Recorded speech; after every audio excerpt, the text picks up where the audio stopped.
Good morning po sa bayan ng karerista.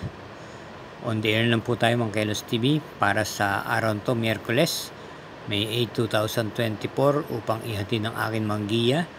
Start time is 5:30 PM at meron po tayong 7 kalahok.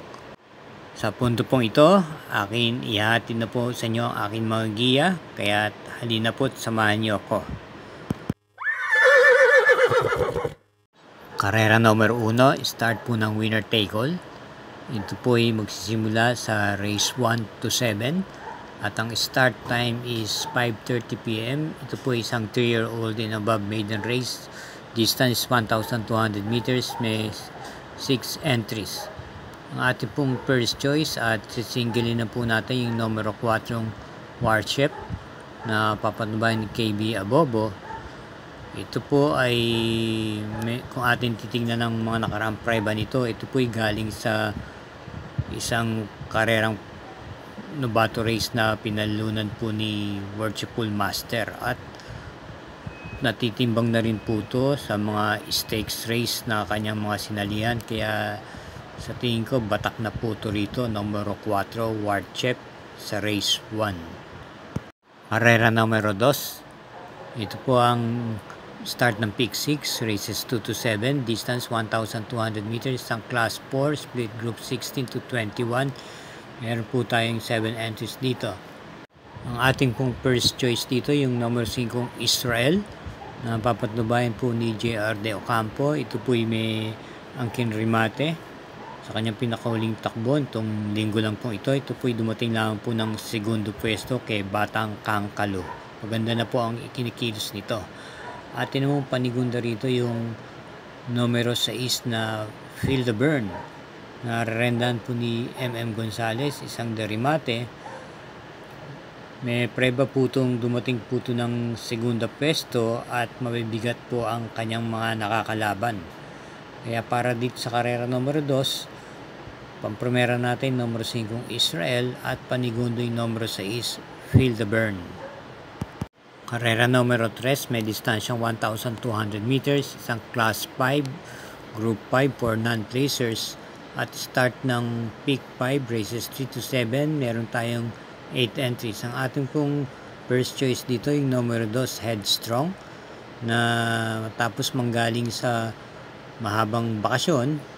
Ito po ay tumakbo nung nakaraan April 24, kung saan siya po ay dumating lamang ng pang-4 na pwesto. Same rider po si El Advincula.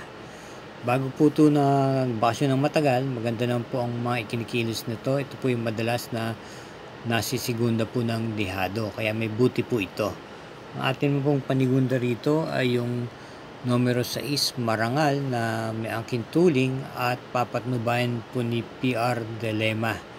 Kaya ang pili po natin sa karera numero 3, pampremera numero 2 Headstrong at panigundo yung numero 6 Marangal.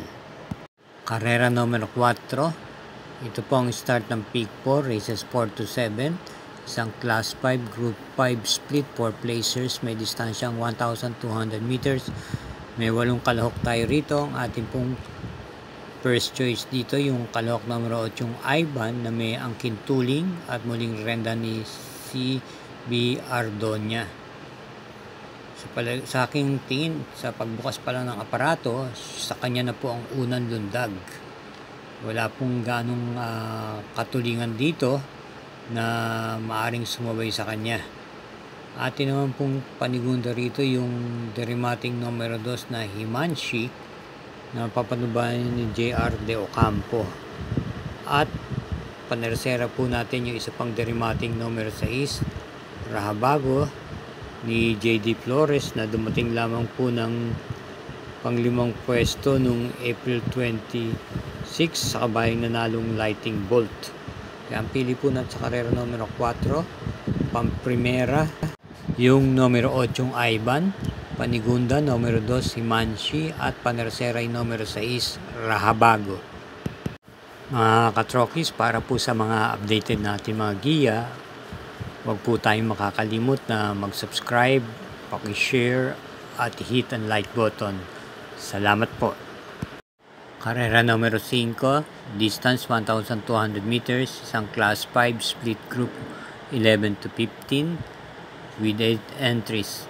Ating pong first choice dito yung numero 5 Heritage na muling rerenda ni O.P. Cortez. Base sa kanyang mga itinatakbo, ito po'y pwede itong iuna at pwede rin naman po itong iparimate. Maganda po ang kanyang ikinilos ng mga nakaraan kung saan hindi po siya nawawala sa placings. Ang atin pong panigunda rito ay yung kalahok numero 7 Sundance na muling rerendahan ng regular rider niyang si J.A. Guse. Ito po'y malaki po ang panalo basta inilaban po. Ang atin pong panersera rito ay yung kalahok numero 8 Kaboom na si PM Cabalejo po ang rerenda. Ito po'y sa hulihan din po nang gagaling. Kaya ang pili po natin dito sa karera numero 5, pampromera numero 5 Heritage, panigunda numero 7 Sundance at panersera yung numero 8 Kaboom. Karera numero 6, penultimate race. Ito po ay isang class 4, split group 16 to 21, distance 1,200 meters. Merong 8 kalahok. Ang ating pong pampromera rito yung kalahok numero 3 na Mount Pia Payungan. Ito ay rerendahan po ni JMS Torque. Ito po ay dumating po ng segunda pwesto nitong pinakuling laban niya. At ito po ay pwede pong i-pacing at na iparirimate. Samantalang ating pong panigunda rito yung numero 2 na Arrogante na isa sa magdadala ng marcha sa unahan at rerenda ni J.A. Guse. Ito po ay na-tersera pwesto lamang kay Hombre noong April 13. Samantalang ating panersera rito yung numero 6 Watch Bell na rerenda ni J.B. Hernandez na nagpapakita na rin ng buti.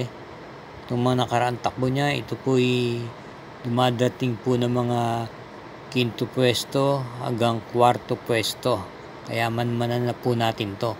Kaya ang pili po natin sa karera numero 6, pampromera yung kalahok numero 3 Mount Piapayungan, panigundo numero 2 Arrogante at panersera yung numero 6 Watch Bell.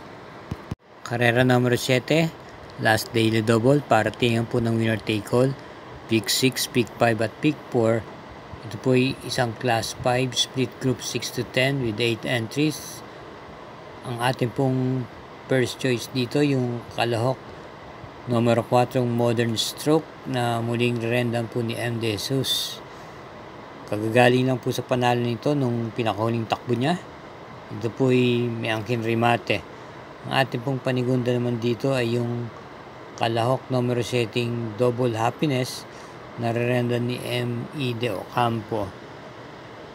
Noong April 12, siya po ay dumating lang po ng tersera pwesto sa nanalong kabayang Makiboy. Ito po ay naisasabay sa unahan at pwede rin naman po itong isunod-sunod lamang.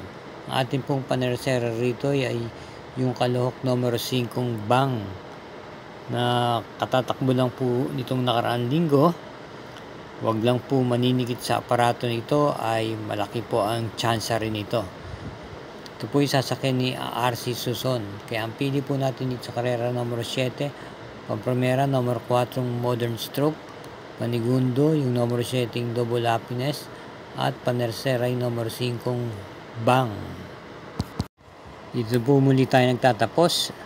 At akin lang pong pinapaalala sa muli na gabay lamang ito. Inyo pa rin ang Korsonada ang siyang masusunod sa dapong huli. Iingat po at hinay-hinay lang po sa ating paglilibang. Again, thank you for watching and good luck.